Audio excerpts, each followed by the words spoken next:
আমার ভাই কবরে, আমার ভাই কবরে, খুনি কেন বাহিরে।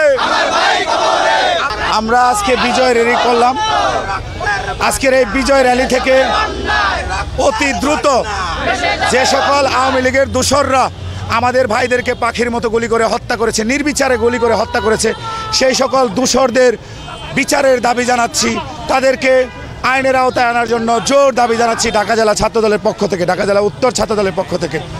আমরা ঐতিহাসিক জুলাই আগস্ট গণ অভ্যুত্থানে ঢাকা জেলা ছাত্রদলের সকল পর্যায়ের নেতৃবৃন্দ, সকল ইউনিটের নেতৃবৃন্দ আমরা জুলাইয়ের শুরু থেকেই আন্দোলনে ছিলাম এবং দুর্বার আন্দোলন গড়ে তুলি। আমরা জুলাইয়ের 15 তারিখের পর থেকে আমরা দুর্বার আন্দোলন গড়ে তুলি, বিশেষ করে বাইপেল মোড়ে, ডেইরি গেটে, সাভার থানা স্ট্যান্ড, মুক্তির মোড়ে এবং জাহাঙ্গীরনগর বিশ্ববিদ্যালয়ের শহীদ মিনার থেকে আমরা ঐক্যবদ্ধ হয়ে আমরা ডেইরি গেটে যে আন্দোলন জোরদার করেছি, দুর্বার আন্দোলন গড়ে তুলেছি। এবং 4 আগস্টের একটি ঘটনা আপনাদেরকে বলতে চাই।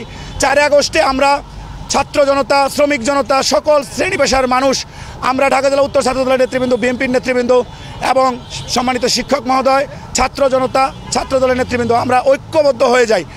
আমরা শুনতে পাই যে সাভার স্ট্যান্ডে আমাদের ভাইদেরকে নির্বিচারে গুলি করে হত্যা করছে বাকশালী পুলিশ। তাৎক্ষণিক আমরা ডেইরি গেট থেকে একটি বিশাল প্রায় 8 থেকে 10 হাজার লোকের মিছিল নিয়ে আমরা সামনে চলে যাই এবং সম্মুখ সারির যোদ্ধা হিসাবে আমি নেতৃত্ব দেই সেই মিছিলের। এবং এই মিছিল নিয়ে আমাদের ভাইদেরকে রক্ষা করার জন্য আমরা সাভারের অভিমুখে যাত্রা করি জীবন বাজি রেখে। হয়তো পাখির মতো যেভাবে গুলি করছিল বাকশালী পুলিশ, আমরা যারা সামনের সারিতে ছিলাম আমরা প্রত্যেকেই শহীদ হতে পারতাম। আমাদের অনেক ভাইরা আহত হয়েছে, গুলিবিদ্ধ হয়েছে।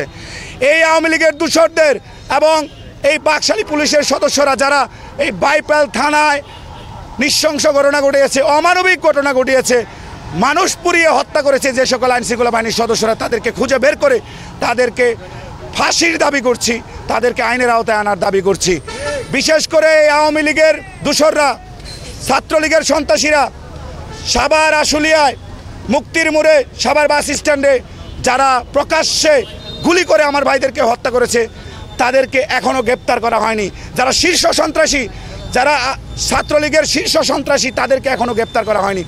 আইনশৃঙ্খলা বাহিনীর প্রত্যেকটি সদস্যদের প্রতি আমি বিনয়ের সাথে অনুরোধ করছি, আপনারা দ্রুত তাদেরকে আইনের আওতায় আনুন, তাদেরকে গ্রেপ্তার করুন।